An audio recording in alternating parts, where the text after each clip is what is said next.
100 शब्द प्रति मिनट गति से डिक्टेशन लिखिए। अध्यक्ष महोदय, मैं सदन का बहुत ही आभारी हूँ कि मुझे आज महत्वपूर्ण समस्या पर अपने विचार व्यक्त करने को कहा गया है।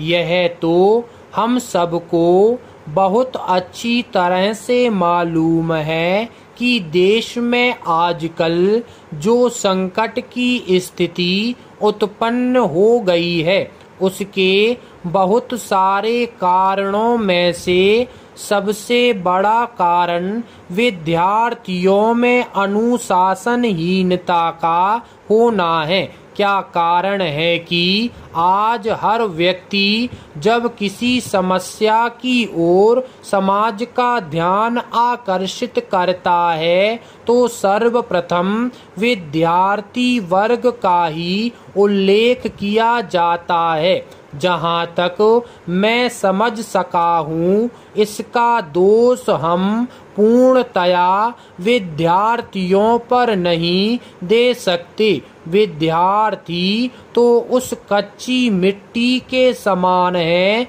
जिसे कुम्हार जैसा चाहे और जिस शक्ल में चाहे ढाल सकता है। हाँ, यह आवश्यक है कि कभी कभी कुम्हार की कुशलता पर उसके वातावरण का असर हो जाता है, जिससे कि उसके द्वारा बनाई गई चीज उतनी खूबसूरत नहीं बन पाती।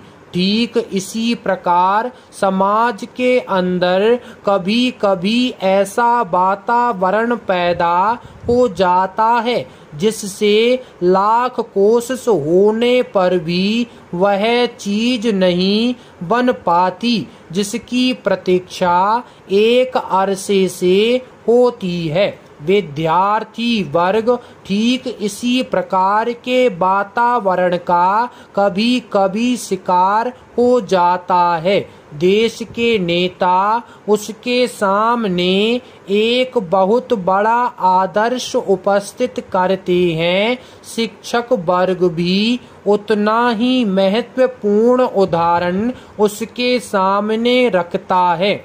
माता पिता एवं अन्य संबंधियों का भी असर कुछ कम नहीं होता। जैसा कि मिट्टी को एक खास तापमान की आवश्यकता होती है और यदि उस तापमान में या वातावरण के किसी और हिस्से में कहीं भी कुछ थोड़ी सी भी कमी हो जाए तो कुम्हार की कुशलता में फर्क आ जाता है। ठीक वैसे ही विद्यार्थी वर्ग के सामने उपस्थित किसी भी उदाहरण में कोई भी कमी आ जाए तो उसकी सोचने की शक्ति पर ठीक वैसा ही असर हो जाता है।